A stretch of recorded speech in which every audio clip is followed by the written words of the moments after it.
안녕하세요. 마취과 전문의 선생님들. 췌장 수술의 주술기 관리에 대한 아주 깊이 있는 분석, 오늘 함께 시작해 보겠습니다. 이 분야는 정말 복잡하고 도전적이죠.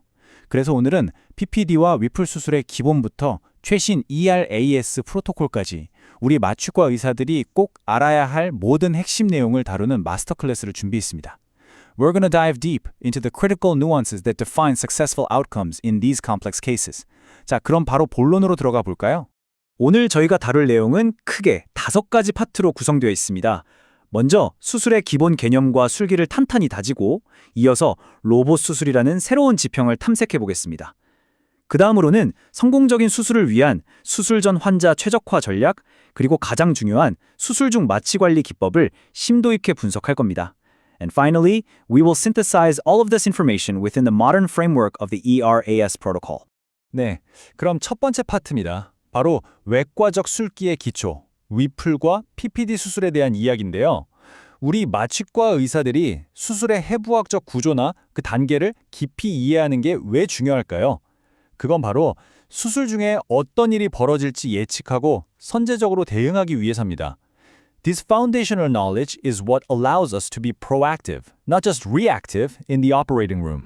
췌장 해부학에서 가장 중요한 걸 딱 하나만 꼽으라면 단연코 주요 혈관과의 관계입니다.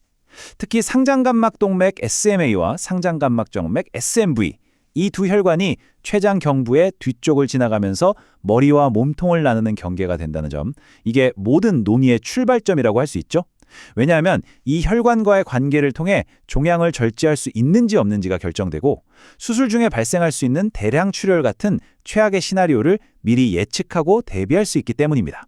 This anatomical relationship is critically important for managing potential intraoperative hemorrhage. 자, 그럼 클래식 위플과 PPPD의 차이점을 볼까요? 딱 한 가지, 가장 중요한 핵심은 바로 유문, 즉 파일로러스를 보존하느냐 마느냐의 문제입니다. 여기 표에서 보시는 것처럼 PPPD는 유문을 보존하기 때문에 재건할 때 위가 아니라 12지장을 공장에 바로 연결하게 되죠. 이 작은 차이가 수술 시간과 출혈량을 줄여주고 덤핑 증후군도 막아주는 엄청난 장점이 되기도 하지만 참 아이러니하게도 위 배출 지연, DGE의 발생률은 오히려 더 높이는 결과를 낳게 됩니다. The preservation of the pylorus is the key distinction, which directly impacts reconstruction and potential postoperative complications like delayed gastric emptying. 이렇게 복잡해 보이는 최12지장 절제술도 사실 개념적으로는 딱 2단계로 나눌 수 있습니다. 첫 번째는 절제 단계, 즉 병변이 있는 조직을 조심스럽게 떼어내는 과정이고요. 두 번째는 재건 단계, 즉 소화기관의 연속성을 다시 정교하게 이어붙여서 음식이 잘 내려갈 수 있도록 길을 만들어주는 과정입니다. Essentially, the procedure consists of two main phases, resection followed by meticulous reconstruction of the digestive tract. 재건 과정은 3가지 핵심적인 문합술로 이루어지는데요. 남은 췌장과 공장을 연결하는 PJ, 담관과 공장을 연결하는 HJ, 그리고 위나 12지장과 공장을 연결하는 GJ 또는 DJ가 바로 그것입니다.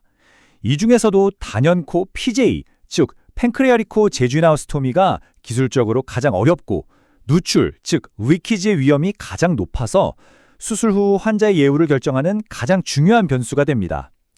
The pancreatical jejunostomy is clinically the most significant anastomosis due to its high risk of leakage. 그렇기 때문에 수술 후에는 이런 합병증들을 정말 예의주시해야 합니다. 특히 가장 중요하면서도 빈번하게 발생하는 췌장 누공, POPF는 폐혈증이나 대량 출혈로 이어질 수 있는 그야말로 시한폭탄과도 같은 존재죠. 그 외에도 DGE, 수술 후 출혈, 담즙 누출, 그리고 장기적으로는 인슐린이나 소화효소를 보충해야 하는 내외 분비 기능 부정 같은 문제들이 우리 마취과 의사들의 지속적인 관리가 필요한 주요 과제들입니다. Therefore, our post-operative management must be driven by a high index of suspicion for these specific complications. 자, 이제 두 번째 파트로 넘어가 보겠습니다. 바로 로봇 수술의 시대인데요. 이 복잡하게 짝이 없는 췌장 수술 분야에 최소 침습 기술이 과연 어떤 변화를 가져왔고 그 영향력은 어느 정도인지 심도 있게 한번 탐구해 보겠습니다. This isn't just about smaller incisions. It's about fundamentally rethinking the surgical approach. 자, 질문을 하나 던져보겠습니다. 로봇 췌장 수술은 과연 점진적인 발전, 즉 진화일까요? 아니면 외과 수술의 패러다임을 통째로 바꾸는 혁명일까요? 이 질문을 시작으로 로봇 보조 최12지장 절제술, 즉 RPMPD의 장점과 도전 과제, 그리고 현재 어느 위치에 와 있는지에 대해 논의를 시작하겠습니다. Let's examine the evidence. 화면에 보이는 이 숫자 450, 이게 뭘 의미할까요? 이 숫자는 로봇 췌장 수술의 숙련도를 이야기할 때 절대로 빼놓을 수 없는 아주 상징적인 기준점이라고 할 수 있습니다. 한 대규모 센터에서 발표한 연구 결과를 보면요, RPD의 학습 곡선을 완전히 극복하고 그 기술을 최적화하는 데 필요한 수술 건수가, 놀라지 마세요, 무려 450건에 달한다고 합니다.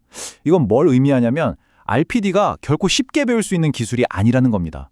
막대한 병원의 투자와 외과 의사의 엄청난 노력이 뒷받침되어야만 한다는 걸 명백히 보여주는 숫자죠. Mastery of RPD requires significant institutional commitment and surgical expertise. RPD의 종양학적 목표는 단순히 암 조직을 깨끗하게, 즉 R0로 절제하는 것을 넘어섭니다. 어쩌면 더 중요한 잠재적 이점은 바로 시간을 버는 것에 있습니다. 최소 침습 수술을 통해서 환자의 회복 속도를 앞당겨주고, 그럼으로써 환자의 예후에 결정적인 영향을 미치는 보조 항암 환교법을 단 하루라도 빨리 시작할 수 있게 돕는 것. This potential to facilitate the full course of oncological treatment is where robotic surgery may offer its greatest value. 지금까지 나온 메타 분석 결과들을 종합해보면 로봇 수술이 개복 수술에 비해서 추정 실혈량, 수혈열, 그리고 재원 기간 면에서는 확실히 이점을 보입니다. 하지만 췌장 누공 발생률이나 주요 합병증, 사망률과 같은 더 핵심적인 지표들에서는 아직까지 통계적으로 유의미한 차이를 보여주지는 못하고 있습니다. The data suggests benefits in recovery metrics, but oncological and major complication equivalence remains the current consensus. 경제적인 측면도 따져봐야겠죠. 수십억에 달하는 초기 투자 비용은 분명히 큰 장벽입니다. 하지만 로봇 수술을 통해 입원 기간이 짧아지고 합병증 관련 비용이 줄어든다면 이 초기 비용을 충분히 상쇄할 수 있다는 것이 바로 로봇 수술 도입의 경제적 논리입니다. A comprehensive episode of care cost analysis is necessary to truly evaluate its financial viability. 자, 이제 세 번째 파트, 수술 전 최적화입니다. 저는 개인적으로 환자의 예후는 수술실 문턱을 넘기 전에 이미 상당 부분 결정된다고 굳게 믿습니다. 우리가 환자를 수술대에 오르기 전에 어떻게 준비시키는가가 수술 그 자체만큼이나 어쩌면 그 이상으로 중요하기 때문이죠. Success in the war is often determined by the weeks of preparation that precede it. 이 타임라인을 한번 보시죠. 현대적인 주술기 관리는 더 이상 수술 당일에만 국한되지 않습니다. 수술 4주 전부터 시작해서 수술 후 4주까지 이어지는 하나의 길고 통합적인 과정이라는 걸 알 수 있습니다. 금연과 재활 운동에서 시작해서 영양관리, 그리고 수술 후 항응고요법까지 이 모든 단계가 유기적으로 연결되어서 환자의 회복력을 극대화시키는 거죠. This illustrates a holistic, integrated process that spans the entire perioperative journey. 수술 전에 환자의 위험도를 객관적으로 평가하는 데 있어서 심폐운동 부하 검사, CPAT는 정말 강력한 도구입니다. 이건 단순히 심장이나 폐 기능만 보는 게 아니라 환자가 가진 생리적인 예비능, 즉 functional reserve를 종합적으로 측정해서 우리가 마주하게 될 위험을 숫자로 명확하게 보여주는 검사입니다. This is not just a test, it's a powerful tool for objective risk assessment. CPAT에서 얻는 이 특정 지표들은 실제 임상 결정으로 바로 이어집니다. 예를 들어서 무산소 역치, 즉 AT 값이 낮게 나오면 이건 이 환자는 수술 전에 재활운동, 즉 프리해빌리테이션을 시켜서 체력을 끌어올려야겠다는 강력한 신호가 됩니다. 또 최대 산소 섭취량, VO2 피크는 췌장 누공 발생 위험과도 관련이 있어서 환자나 보호자와 수술의 위험과 이득에 대해 상담할 때 아주 중요한 근거 자료가 되죠. These specific CPET metrics translate directly into predicting key surgical outcomes, allowing for data-driven preoperative decision-making. ELIS 원칙에 기반한 수술 전 관리의 핵심 몇 가지만 짚어보겠습니다. 첫째, 영양 공급은 무조건 경구나 경장 섭취를 우선으로 하고 감염 위험 때문에 루틴한 TPN은 피해야 합니다. 둘째, 황달이 심하지 않다면 루틴한 담도 배액술도 피하는 게 좋고요. 셋째, 기계적인 장정결은 환자를 탈수시키고 전해질 불균형을 유발할 수 있기 때문에 더 이상 시행하지 않는 것이 현재의 표준입니다. Following these evidence-based principles is crucial for setting the patient up for surgical success. 자, 드디어 네 번째 파트입니다. 우리 마취과 의사들을 위한 가장 핵심적인 섹션이라고 할 수 있겠네요. 지금부터는 췌장 수술 중에 우리가 실제로 마주하는 구체적인 도전 과제들과 이를 해결하기 위한 최신 마취관리 전략에 대해서 집중적으로 파헤쳐 보겠습니다. This is where our expertise as anesthesiologists directly impacts the moment-to-moment physiology of the patient. 먼저 수술의 종류에 따라서 우리 마취 관리의 초점이 어떻게 달라지는지부터 살펴보죠. 위플이나 PPD 같은 경우는 췌장 누공이나 출혈 위험이 가장 큰 걱정거리지만 췌장을 전부 다 떼어내는 전췌장 절제술의 경우에는 수술 후에 혈당 조절이 극도로 어려워지는 취약성 당뇨, 이른바 brittle diabetes를 관리하는 것이 우리의 최대 현안이 됩니다. Each procedure presents a unique set of physiological challenges we must anticipate. 췌장 수술에서 수액 관리는 아마 가장 뜨거운 논쟁거리일 겁니다. 한쪽에는 조직 부종이나 문합부 합병증을 막기 위해서 수액을 최대한 아껴야 한다는 전통적인 니어제로 밸런스 접근법이 있고요. 다른 한쪽에는 SBB나 CO 같은 동적인 지표를 실시간으로 보면서 개별 환자에게 최적화된 수액을 공급해야 한다는 최신 GDFT 개념이 있습니다. 이 둘 사이의 긴장감이 바로 오늘날 수액 관리의 핵심 딜레마죠.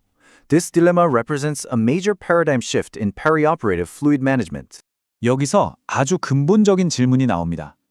과연 전통적인 방식대로 엄격하게 수액을 제한하는 전략이 오히려 콩팥을 망가뜨리는 급성 신손상, 즉 AKI의 위험을 높이지는 않을까요?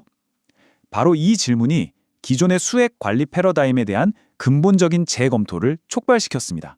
최근에 나온 대규모 연구나 메타 분석들을 보면 GDFT를 기반으로 한 어느 정도는 관용적인 수액 요법이 순수하게 제한적인 전략에 비해서 AKI나 수술 부위 감염 위험을 줄일 수 있다는 결과들이 나오고 있습니다. 그래서 현대 수액 관리의 목표는 단순히 정해진 양을 주거나 안 주는 게 아니라 적절한 혈량 상태, 즉 유볼레미아를 유지하는 것입니다. 저관료를 피하는 것이 과수액을 피하는 것만큼이나 중요하다는 거죠. The key takeaway is that euvolemia, achieved through dynamic monitoring, is the ultimate goal, not simply restriction or liberalization. 혈압을 올리기 위해 사용하는 혈관 수축제 선택도 매우 중요합니다. 노르이프네프린은 알파와 베타 수용체에 모두 작용해서 심박 출량은 유지하거나 오히려 늘리면서 혈관을 수축시키죠. 그래서 마취나 경막을 마취로 인한 혈관 확장에 대응하면서 주요 장기로 가는 혈류를 보존하는 데 가장 선호되는 약물입니다. 반면에 순수한 알파 작용제인 페닐레프린은 반사성 섬액을 유발해서 심박 출량을 감소시킬 수 있기 때문에 이렇게 긴 수술에서는 주된 약물로 사용하기에는 덜 이상적입니다. The choice of vasopressor should be guided by its specific hemodynamic effects that best support the patient's physiology. 드디어 마지막 5번째 파트입니다. 지금까지 저희가 논의했던 이 모든 복잡한 개념들을 수술 후 조기 회복 프로토콜, 즉 ERAS라는 하나의 포괄적인 틀 안에서 통합해 보겠습니다. ERAS는 not just a checklist, it's a philosophy of care that re-engineers the entire perioperative pathway. 이 슬라이드는 2024년에 발표된 아주 따끈따끈한 메타 분석의 포레스트 플롯입니다. 그래프 맨 아래에 최종 결과를 종합한 다이아몬드 마커를 한번 보세요. 효과 없음을 의미하는 수직선 1을 넘지 않고 명확하게 왼쪽에 위치해 있죠. 이게 바로 ERAS 프로토콜이 전반적인 수술 합병증을 통계적으로 유의미하게 감소시킨다는 아주 강력한 증거입니다. This high-level evidence clearly shows that adopting ERAS leads to quantifiably better patient outcomes. 더 주목해야 할 점은 우리가 가장 두려워하는 합병증인 췌장 누공, POPF에 대한 데이터입니다. 여기에서도 최종 결과는 ERAS 프로토콜에 유리한 쪽으로 뚜렷한 경향성을 보이고 있습니다.